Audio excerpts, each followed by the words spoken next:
Hello everyone, this is week 7 and we're particularly looking at group dynamics this week, although everything that we're covering in this unit clearly relates to that, but we're focusing particularly in this session on group work stages and the dynamics, and also group processes and techniques, and what might be some of the group communication and norms that develop in a group. I'm looking at the PowerPoint slides that are on LearnLine for week 7. There's different models that have been developed by theorists to explain and talk about the change that happens in groups over time. There's a couple of them we're going to highlight here. One of them that you may be familiar with is Garland, Jones and Kolodny, which is a 5-stage model of group development. It looks at the beginning or the pre-affiliation stage of a group, transition, intimacy, differentiation and separation. What those different names really refer to is particularly around the dynamics that happen at different points in time in the life of a group. So for example, the stage known as intimacy is usually around the middle of a group, after establishment has happened, where people have developed trust and the group norms are established and people have a level of trust and intimacy. Why this model can be useful is it's a basic working model, and it can assist the group leader to tune into the group, and it also highlights that there's a process that the group actually is going through, and it can enhance the group growth and the individual growth. Another group stages that you might be familiar with is a result of the work of Bruce Tuckman, who developed some other classic group work stages, and these are forming, storming, norming and performing. So forming refers to when the group members come together, they're getting to know each other. Agreement is forming around the tasks, the processes and the goals, the purpose of the group. Storming is usually at a point where the group is working out how to behave with each other, grappling with disagreements, people are jostling for positions. Norming is around when there's a common purpose and a language, and there's a smooth way of working together. And when the group is working really well, it's performing as a coordinated unit. People know what to expect. Things are usually running fairly smoothly at this point, and the group is achieving its goals. Further to Tuckman's stages, there's been some other additions made to that model about adjourning. These are called adjourning, transforming and mourning. I'll just talk particularly about mourning. It's been acknowledged that at the end of a group, when a group ceases or when a group terminates, whatever language is used, that stage for many groups can be an experience that is experienced such as a loss, and that there's a lot of sadness and mourning around a group ending. So that just knowing these stages, knowing that a group is not a static thing, that a group is by nature a very dynamic and moving thing, understanding that there are stages can be very helpful. A worker should be aware and really looking out for the stage that the group is at any point in time. That is going to assist in understanding the dynamics of the group. It's also going to assist in what are the most appropriate techniques to be used for group facilitation. For example, if a facilitator or group worker is wanting to introduce a particular technique that may be quite confronting and maybe ask people to express different opinions, it might be not appropriate to actually use that technique at the very first meeting. Knowledge that the group is forming and that people are establishing themselves and are still at a point where they're checking out what the group is about helps assist the worker to choose the best techniques, and having a technique that focuses on conflict may not be the most appropriate at that stage. Just a word on the difference between group processes and techniques. The processes are related to dynamics, such as the norms, the levels of cohesion, and how trust is generated, and how resistance is manifested. And when conflict does emerge in a group, how is that dealt with? And what are the forces that bring about healing? The way that members interact with each other and the various stages in the group's development. These are the processes that are related closely to the dynamics. In slide 9, there's a number of different images. There's some artwork, there's some paintings, there's some photographs. They're all quite different. This is highlighting the need that we need to have a range of different techniques as a worker, as a group leader.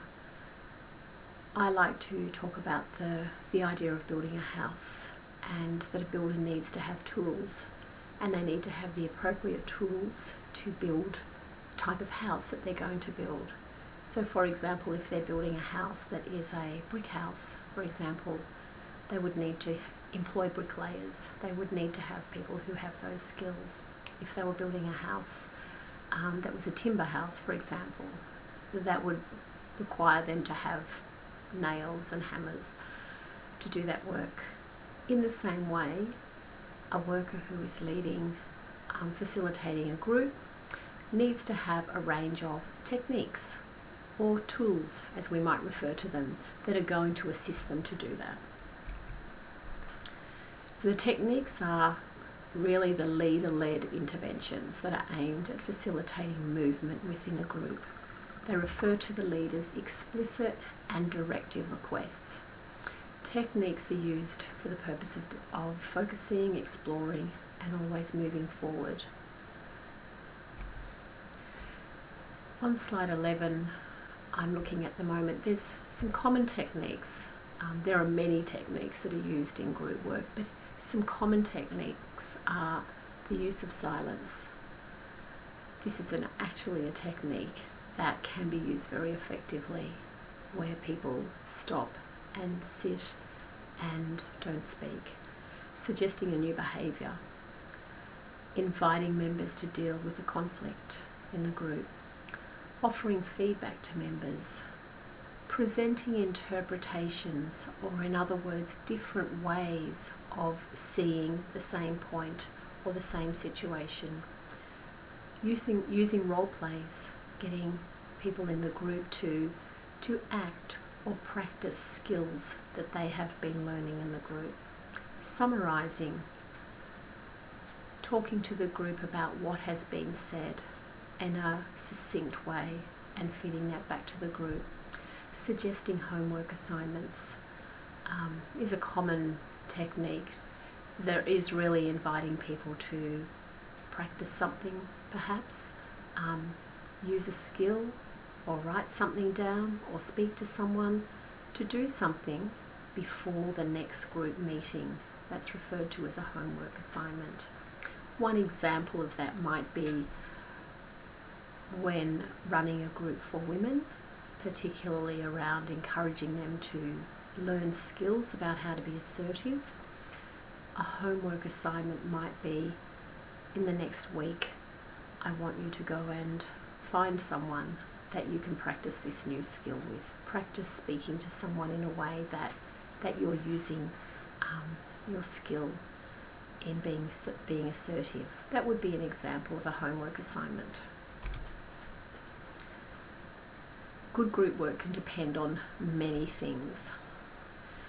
It can depend on the worker's ability to create the group that effectively serves a purpose for what it was designed. Being accurate in assessing the individual and the group dynamics, and we'll come back to this shortly. Being able to intervene effectively to modify the processes that are affecting the group's achievement of its goals. That can mean changing what was planned sometimes. It can mean changing direction. It can mean trying a different technique. It can mean stopping a discussion. Sometimes that's a requirement when things may change or move off or shift off focus in a group. Excuse me. One of the most important tasks of the group worker is to help develop the dynamics that satisfy members' socio-emotional needs at the same time as facilitating the accomplishment of group tasks. It might seem unusual to use the word satisfaction there, but ultimately we want the group experience to be satisfying for people, and the group worker, the group leader, is responsible for that.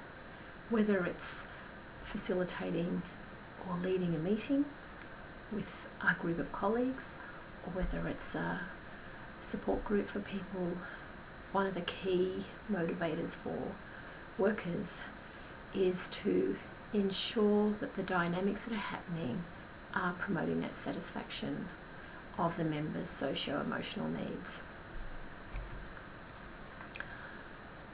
On slide 14, looking at what a good group worker is, we could spend a lot of time here, but these points I want you to think about in light of some of the skills and abilities you already might have, and how some of these skills are going to assist you to be a good worker. So a good group worker is a competent participant observer. So at the same time as participating and leading the group, the good group worker is observing and noticing what's happening. They are listening.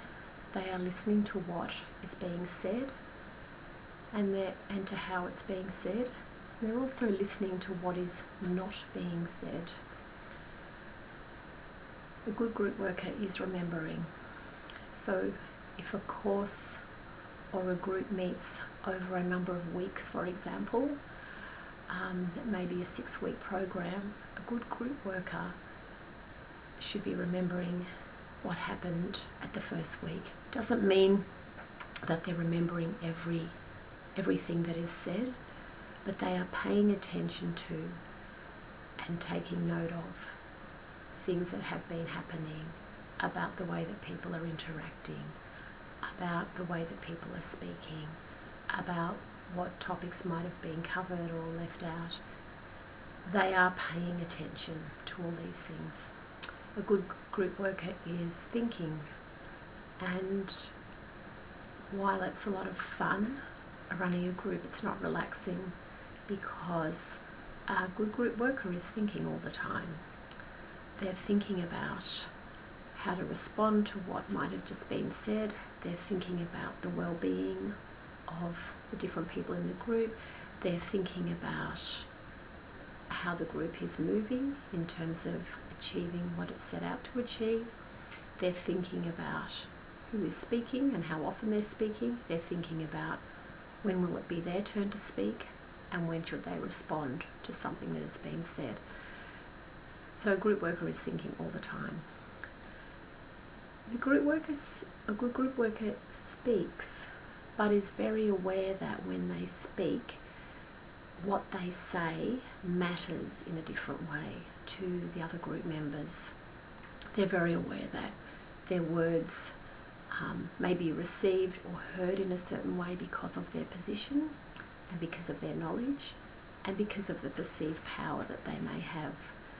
So a good group worker is very careful about how they speak, and always speaking in a way that models the values that the group is focused on. A good group worker is contextualizing, so they are aware of what is happening outside the room, what is happening outside the group. They might not know all about it, but they are aware of things that may be impacting on people's ability to be in the group, or the way that people might be behaving, or what has happened the night before, or what might have happened in the morning. They might not know in detail what has happened, but they're aware that people come with a whole lot of experiences that are happening around them. One of the activities that is useful for all workers to do is to think about what is their own skill and their own strength. And in relation to slide 14, what might be the standout for you in terms of a skill that you have, and what might be another one skill that you need to work on to be a good group worker. The good group worker is also constantly questioning and evaluating what is happening. They're aware that others come to the group with preconceived ideas, that they come to the group with fears, and they come to the group with assumptions. So they're aware that these things are happening for the people who are coming to the group. Problems in groups, I'm looking at slide 15 now. There are many reasons why there can be problems in groups, and at some stage there'll be a problem in a group.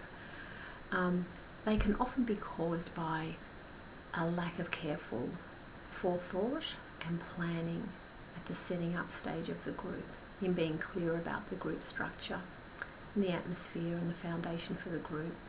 There can sometimes be outside events and influences that are out of control of both the individuals and also of the group worker. Problems can occur when the worker has an inability to read both the individual and the group dynamic. An example of that may be if a worker, for example, notices that there's tension and there's conflict between two group members, but they choose to ignore that and to perhaps not respond in a way that acknowledges it, that they have heard that. Sometimes that can lead to further problems.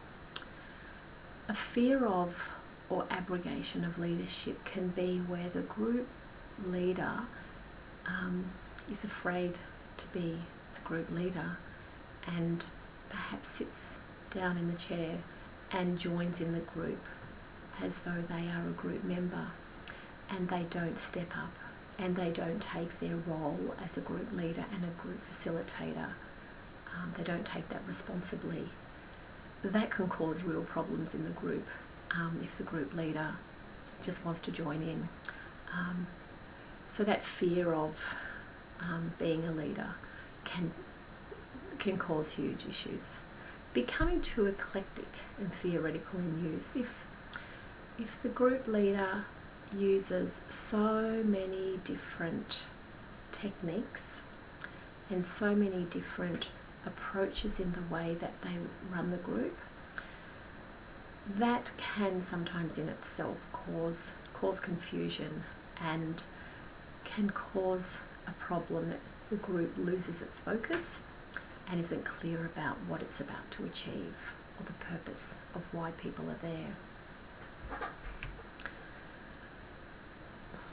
Slide 16 is a Jewish bottle dance, and I like this metaphor of a dance because clearly in this dance there are steps that the different dancers must take. There would be particular ways that they greet their partners. We can see that there's particular costumes and there are props. They're wearing bottles on their heads and they have hats on their heads. There's also acceptance in this particular dance that men will hold hands, that men will touch each other. They wear particular clothing, and we would also assume that there's particular music that they are dancing to, that they would not be doing the Jewish bottle dance to punk music. So any dance has rules, it has steps, it has ways to greet partners. There are ways of behaving. Group work can also be likened to a dance. even though no two groups are the same, there are always particular ways of being in a particular group. And group members need to know what to expect. They need to know how to behave. They need to know what to wear. They need to know how to greet each other.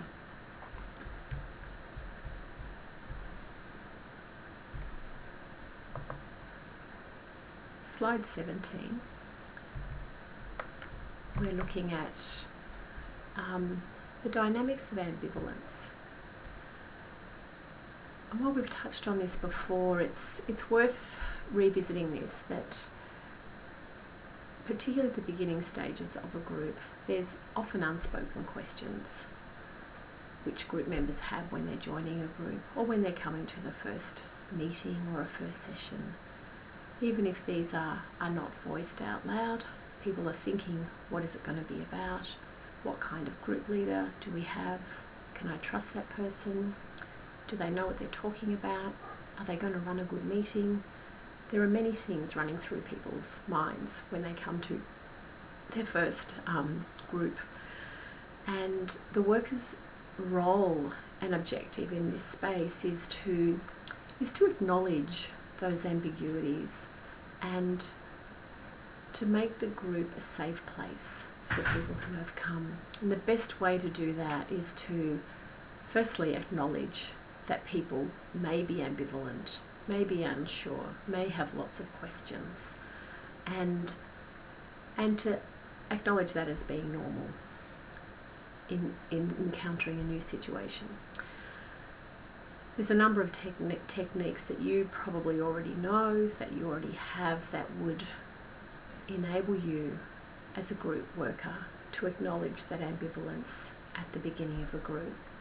And some of those might be simply to do that, just to say, I know that people will be worried about coming to this meeting, or I know that people might be wondering what's going to happen. Simply saying some of those concerns, voicing them out loud, can alleviate people's anxiety and worry about that. But expecting it to be there is an important part of the group worker's role. The dynamics during the group beginnings are really important to acknowledge, that they will be different to the dynamics when a group has met over a number of times. Because not only are people who come into a group appraising the leader, they're also appraising each other. And they're looking at the other people in the room and they're thinking different thoughts. And some of them might be, who are these people? Do they have the same issues as me? Do they have the same problems as me? Will I be embarrassed if I say something? What if I come across as being less competent than them? Do they seem sympathetic and supportive? And are there people in this group who might attack me or confront me? There's a whole lot of questions that are going through people's minds as they arrive at a new group. So acknowledging and introducing, allowing people to introduce themselves to each other is important, particularly in a treatment group. You know, a support group, for example, giving people that opportunity to speak right at the outset and to introduce themselves and to talk about what they want to get out of that group. That's the number one thing to do. By doing that and allowing different people to express themselves starts to create a supportive and a safe group culture. Even in a service, that an organisation that may be having team meetings, these same principles apply to acknowledge and allow people to introduce themselves. No doubt you will know of examples where people have sat down at a meeting and no one has given people the chance to say their names. It's a really powerful thing for people to be able to just speak at the start of a group and to hear their voice out loud in the room. Clarifying what support there is, particularly around a treatment group, is really important right at the start too. So for example, if a group is going to run for 6 weeks and there's resources to provide lunch for people and provide transport for people, outlining that the organisation is committed to that group happening. Saying that and putting that out there right up front is important. Checking out people's expectations, that they actually have come to the group for the right reasons, is also confirmed by the group worker being really clearly stated up front. And they will also be able to speak about how they are going to assist the group to achieve their goals. What methods are they going to use? What approach are they going to use? What might be some of the things that they might be doing over the course of the next few weeks, so that people can relax because they know what to expect. Dealing directly with any obstacles right at the outset also assists the group to run effectively. A great example was given in the seminar in class here in Darwin today, and it could be as simple as, is the group meeting in the right space? Is the space appropriate for the meeting? If you've got a room that is located in a school, for example, and it's very noisy, there's a classroom next door and people can't hear themselves speak, that could be an obstacle for the group running effectively and for the dynamics. Those things need to be addressed right at the outset. The group worker is always focused on encouraging interaction and discussion between the members and the group worker. Where the group worker may become the centre of the focus, it may be appropriate to encourage people to speak to each other, inviting people to repeat what they've said to the group worker, inviting them to speak to each other. Sometimes the group worker might need to be assertive and remind people about the group rules and about having people speak one at a time. Using the group as a whole to share control of the group, to share responsibility for the group, encouraging the group to have input into what issue they want to focus on the following week, for example, is one way of sharing that control. Feedback and evaluation should be happening right throughout the group.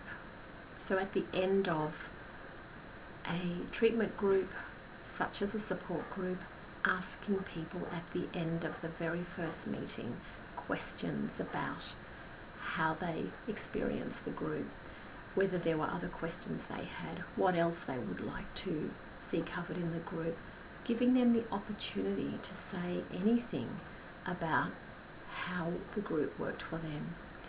That will inform what might need to happen following weeks. And it also shares that ownership and responsibility. One of the key things that a group worker is noticing all the time is that members in the group are communicating constantly, even when they're not speaking, and that people are communicating for a purpose, and that people may not always hear a message in the way that it is given, that messages can be distorted, and that there's many factors for that. They could be language, it could be cultural, it could be to do with mental illness, it could be to do with someone's capacity, it could be to do with someone's hearing impaired. So feedback and clarification always enhances understanding of any communication. So always checking with people and going back, asking questions about what people have heard, what they have understood.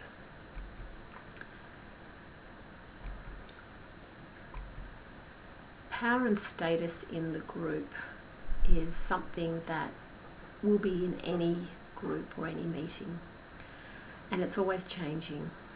And as there is power and status in a family, for example, in a group dynamic there is often a shift around the power and the status. It's sometimes given to some people, some members of the group, by their background or by their age, by their culture, by their knowledge. There can be different factors that contribute to that. But the worker is always attending to the processes that occur at the individual group and at the social level and is always attempting to acknowledge those, but at the same time giving people the opportunity to contribute and participate equally.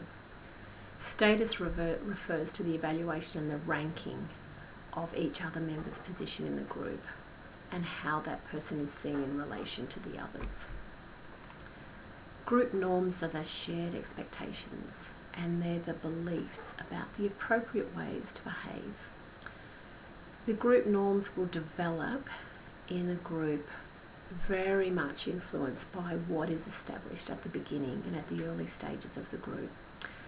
And we have talked a lot about group rules and group agreements and setting up those ways of behaving right at the outset. This will very much influence the group norms. So the group norms, they're going to emerge as the group progresses. And as those group norms develop, it tends to reduce the need for the worker to be so directive in the way that they structure and control the way that the group is actually happening. An example of that would be how group members, as a group moves through the life cycle, and let's say, for example, is group up to week 3, if a heated discussion arises at that time, group members will sometimes point out to each other the group rules. Remember, we agreed that everyone was going to have a turn to speak, and we were going to listen to each other one at a time. When that message comes from the group members, it's an example of the leadership being shared around the group, and an example of how the group worker can step back as they see the norms of behaviour in that group happen.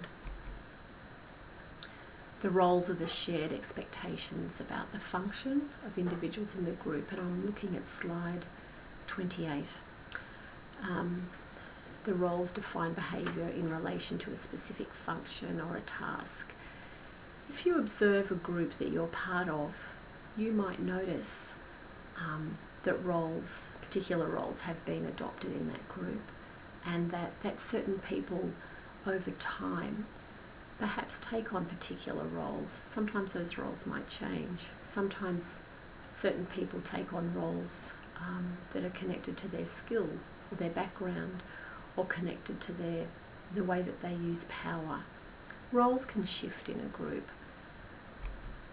But the group culture refers to the values, the beliefs and the customs that are held in common by the group members. And in groups where there's more diversity around the membership, that culture can emerge more slowly. The group culture has a powerful influence on its ability to achieve its goals, and is also really very much influenced by, again, what is set out at the beginning, the group agreements, and as the norms of behaviour develop in a group, the culture for that particular group emerges. And you might have heard of people talk about, the group culture in that group is, very, very equal. It's very, it's a shared responsibility. People participate really well. All of those are referring to the group culture where people have developed a way of being with each other and an understanding that there are some common customs and traditions held in that group. One example might be as well that at certain groups people arrive and they may greet each other with a kiss. In another group it might be appropriate for people to shake hands. There's a whole lot of behaviours that and customs that contribute to group culture. That's the end of our seminar, and in 2 weeks' time we'll be looking at leadership. Bye.